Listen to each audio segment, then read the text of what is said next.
Powered by the Montana Television Network.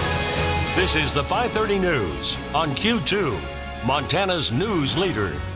Good evening and thanks for joining us tonight. I'm Jay Cohn. And I'm Jeanelle Slade. A Yellowstone Park employee seriously injured over the weekend during an encounter with a protective cow elk. Now, this attack happened behind the Mammoth Hot Springs Hotel when a cow elk, apparently protecting her calf, kicked the woman multiple times. The victim, 51-year-old Charlene Triplett of Las Vegas, is an employee at the Mammoth Hot Spring Hotel, but she was not working at the time of the attack this past Sunday. Now, park officials believe the cow elk was simply protecting her calf that was bedded down about 20 feet away, possibly hidden by other cars in the area.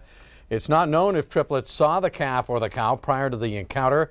The elk did reportedly rear up and kick Triplett multiple times with its front legs, hitting her head, torso, and back.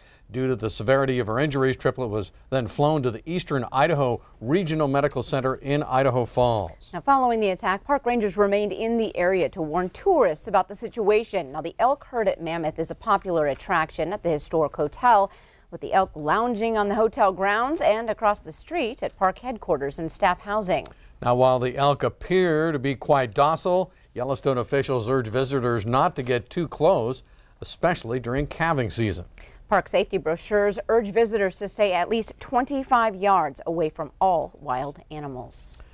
A Billings pedestrian severely injured last Tuesday morning when he was struck by a car has died. 20-year-old Sterling Bruder Dominguez was struck as he was walking down 8th Street West near Alderson Avenue. The driver of the vehicle, 22-year-old Tesha Williams, is now charged with 3 felonies and 2 misdemeanors, including negligent vehicular assault. Williams was arrested about 2 miles away from the accident scene when an MSU Billings police officer saw her vehicle heading east in a westbound lane. Arresting police officer said the windshield of her car was smashed and there was blood on the car's bumper. According to Billings police, Bruder Dominguez died over the weekend from blunt force injuries. Following her arrest, Williams's blood alcohol content measured almost 3 times the legal driving limit.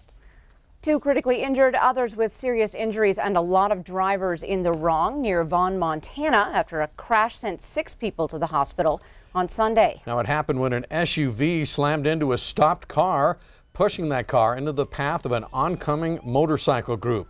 One of the victims suffered severe head injuries and several broken bones.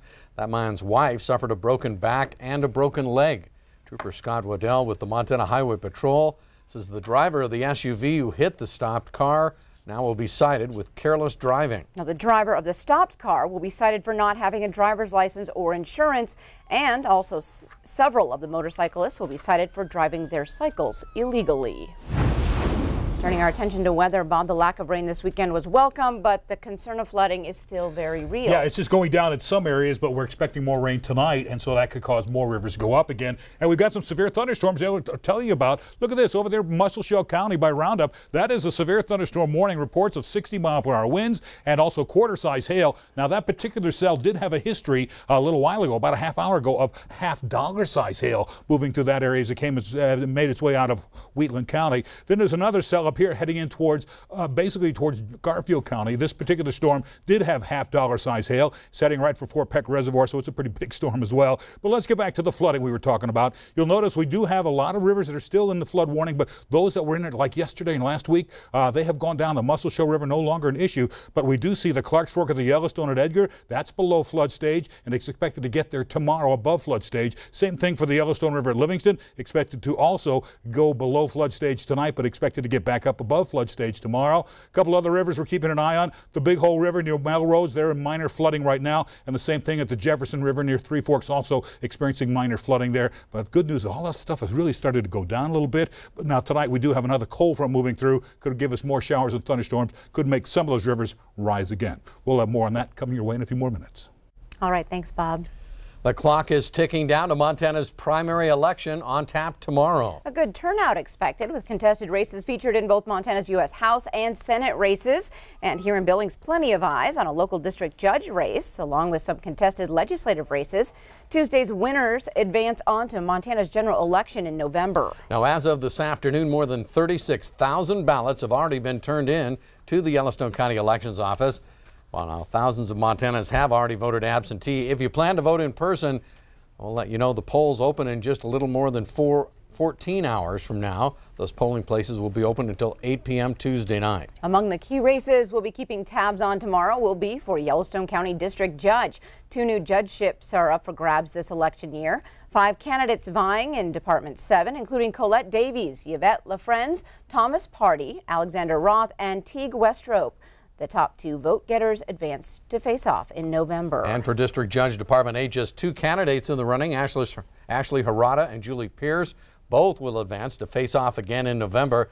There are no less than 10 legislative primary races, plus a contested race in the Republican race for county auditor and a contested race in the county commission.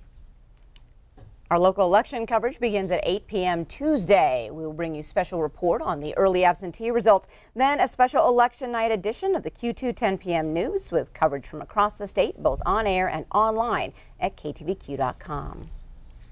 Well, it's time for some platinum to hit Metro Park, not once but twice in the same night. Multi-platinum selling bands Shinedown and Godsmack will join forces on their co-headlining summer tour. The 2 bands, with support from UK rockers Asking Alexandria, will take on the Magic City on Friday, October 5th. Tickets go on sale this Friday, June 8th at 10 o'clock in the morning. You can find those online or at the Metro Park box office. Still ahead on tonight's 5:30 news. In our Q2 Rewind series tonight, we roll back the clock to the early 90s when Billings was thrust into the presidential limelight as Bill Clinton paid a memorable visit to the Magic City. And later in sports, Scott updates a prestigious junior golf tournament coming to Montana for the first time and how it defies a controversial Montana High School Association rule. You're watching MTN News with Jay Cohn and Jeanelle Slade. Storm Tracker weather with Bob McGuire and sports with Scott Green. This is the 5:30 news on Q2, Montana's news leader.